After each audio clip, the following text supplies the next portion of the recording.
I'm Kwamshi for today's video, sharing with you our 2023 simple Christmas celebration and of course the food that I prepared.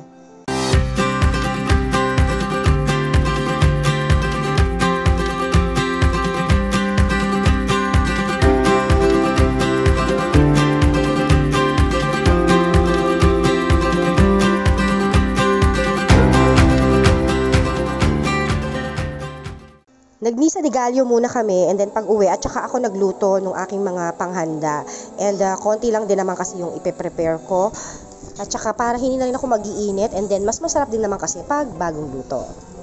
So simulan natin sa pasta negra. So naggisa lang ako ng sibuyas and then pinalabas ko lang ng maigi yung kanyang aroma. Pagkatapos nun ay nilagyan ko na siya ng butter. Just enough butter lang naman. Then after nya, nung natunaw na yung butter at saka ko inilagay yung aking fresh na squid. So, ayan, pasta negra is squid siya. Kaya siya maitim dahil doon sa ink ng squid. But, para mas madali na gawin, bumili na lang din ako ng ready to use na pasta negra sauce. Pero, itong ang sahog ay fresh siya talaga. So, ito yung pasta negra sauce ko na ilalagay para hindi din masyadong malansa. Siyempre, medyo matrabaho din pagka kung iaano pa natin, i-separate pa yung ink, no? So, ito, ibubuhos mo na lang. Gaya nga na sabi ko, madalian lang yung pagluluto ko at nagagawin ko na very, very easy pa, diba? Ayan, timplado na to. So, tingnan nyo na lang din kung okay na sa inyo yung timpla niyan. And then, pag okay na, kailangan lang maluto yung squid na nilagay natin. Pwede nyo rin to samahan ng shrimp if gusto nyo. Pero, ayan, squid lang yung nilagay namin para, syempre, diba nga, ang pasta negra is squid lang talaga siya. So, ito, okay na to.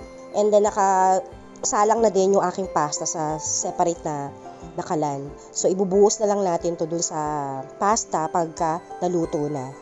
So, ito na yung ating pasta negra. Nilagyan ko lang siya ng crab stick para naman may contrast yung color at maganda siya tignan.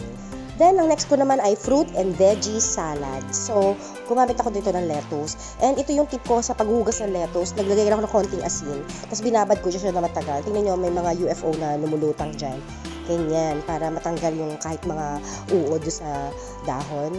Tapos saka ko siya hihiwalayin. So, iwan ko lang muna yan dyan. Maghihiwa muna tayo ng iba pa nating ingredient. Ayan, may isang carrots ako, may cucumber, may apple and mango. So, simulan na natin maghiwa at magbalat ng ating mga ingredient. Alam niyo ba itong peeler na to? Ayan, nabili ko lang yan sa syempre alam niyo na sa online. Nakakatuwa siya kasi peeler siya at the same time parang slicer na din siya na maliliit na pag ginamit mo yung kabilang side is parang hibla-hibla na siya ng buhok. Although makapal naman sa buhok. So later papakita ko sa inyo kung anong effect nung kabilang side nung filler na to. So for the meantime, ayan, balatan muna natin yung mga gagamitin nating mga ingredient dito. So ilang klase lang naman to ang gagamitin natin dito sa salad natin. And then yung dressing, syempre mamaya sasabihin ko sa inyo kung ano yung dressing na nilagay ko. Napakadali lang din and masarap na dressing. So, yun, okay na tayo sa apple na balatan, then mango naman later. So, ito na yung kabilang side ng peeler. Ayan, ganyan lang siya kaninipis. Medyo mahirap lang kasi matalim yung yung ating peeler. Ingat lang kasi yung kamay nyo, syempre, baka mahiwa kayo. And sakto lang din tong ganito kaninipis, lalo na sa carrots. So, tinry ko sa apple na ganito. Sabi ko parang sobrang nipis naman, tsaka durog. So, hiniwa ko na lang siya. Nag-decide ako na hiwain na lang. Itinabi ko muna. And uniuna ko na muna tong crab stick. So, ayan yung mga ginamit natin, crab stick. Para rin siyang kani salad. Pero, syempre, ang kakaiba lang dito, as nilagyan natin ng apple, and syempre yung ating dressing. Na simpleng-simple lang at napakadali lang gawin. So, nilagay ko na muna dito pag samasamahin natin dito sa bukol. Ito yung carrots, yung cucumber, yung ating crab stick, and then yung apple. Ayan, hiniwa-hiwa ko na.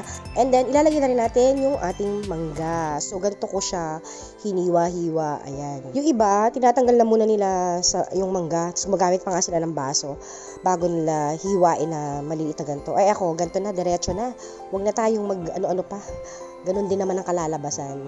So, tansyahin nyo lang kalaki yung mangga. Pwede rin namang hindi kutsilyo gamitin nyo, no? Pwede rin namang kutsara. Alam nyo na, nagmamadali na tayo kasi baka mamaya alas 12 na. Tapos na ang Noche Buena, nagluluto pa rin tayo. So, ayan na siya. Ang ganda niya, tignan nyo. Napaka-colorful. So, ito na yung ating dressing. So, gumamit ako ng mayonnaise with cream cheese. And then, ilagyan ko lang siya ng konting sesame oil. So, syempre, para may dagdag aroma. and flavor. So, mas masarap siya. And kailangan lang natin mahalong maigi yung dalawang ingredient na ginamit natin. Pero magdadagdag lang ako ng konting mayo pa. Yan. Ganyan na siya. Tinatansya ko lang kasi depende sa paglalagyan natin, no? Huwag naman sobrang dami yung mayonnaise. Makakaumay din minsan yon. So, ito na siya. Ang ganda ng itsura. So, imimix na natin. And then, ito na yung lettuce na nahugasan na natin, na sinet aside natin. So, lalagay na natin dito. Liliit-liitan ko pa ng konti. Malinis yung kamay ko, ha? Ayan, niliitan ko lang ng konti. So, alam niyo ba, pinag-iisipan ko pa kung lalagyan ko pa to ng corn. Pero sabi ko, wag na. Okay na to. Sobrang dami na ng ingredient. So, ayan na. Ipaghahalo-halo na natin. And last natin ilalagay dito yung ating mayonnaise. So, ito na yung ating dressing. Ayan, mayo with cream cheese and sesame oil. O, diba? Ayan, dahan-dahan na lang nating i-mix kasi madudurog naman yung ating lettuce. So, ganun lang ka-easy, diba? Konti lang yung mga pinrepare ko this Christmas. Saka, hindi talaga kami nagluluto ng madami. Dahil ayoko rin naman na kinabukasan, mag-iinit, mga ganyan. Tapos, ilang linggo mo kakainin yung hinihanda mo. Ay, nako, ayoko ng ganun. Kaya, lagi kami saktuhan lang. And, next, plating na tayo. So, naglagay ako ng maliit na bowl sa gitna. Kasi, lalagyan ko siya ng apple para may konting arte lang. Kaya, ganyan ko siya pinlate. At ito na yung kinalabasan. So, ito na yung ating fruit and veggie salad. And para sa last na niluto ko itong broccoli and mushroom. So, bumili ako ng shiitake mushroom. Ayan. O, diba? Tapos, hiniwa-hiwa ko na lang siya. Depende sa kung anong size ang gusto ninyo gawin. Tapos, yung broccoli, ayan, ganito ko siya hinugasan. Binabad ko muna siya sa tubig na may asin para mga ilang minutes ko siyang ibababa dito para matanggal talaga yung mga dumi-dumi or mga nakasingit-singit dyan sa kanyang, ano ba tawag dyan? Ulo o dahon? Hindi siya dahon. Ay, nakikita nyo, diba? Kaya, ibababad muna natin siya dyan. Habang naghihiwa tayo ng mga iba pang ingredient. So, ito na. Nahiwa na natin. At nalilis na natin yung ating broccoli. Pakukulaan natin siya para lumambot ng bahagya. Kulay niya, no? So, ito, kumulo na. Tatanggalin natin siya. And, para yung kulay ay maganda pa rin siya at crispy pa rin. Iaano natin dito sa cold water.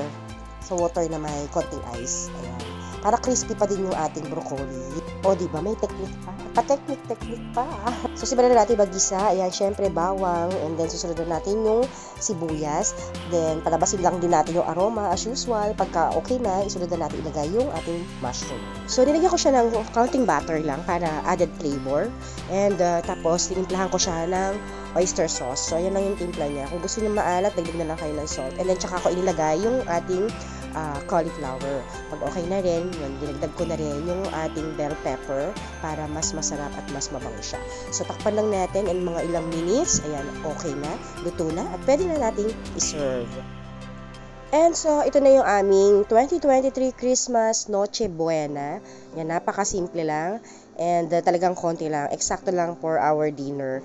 And of course, aming dessert. O, diba, special. Maraming salamat sa aming mabait na kapitbahay. At maraming salamat din sa patuloy ninyong suporta. God bless everyone. Merry Christmas!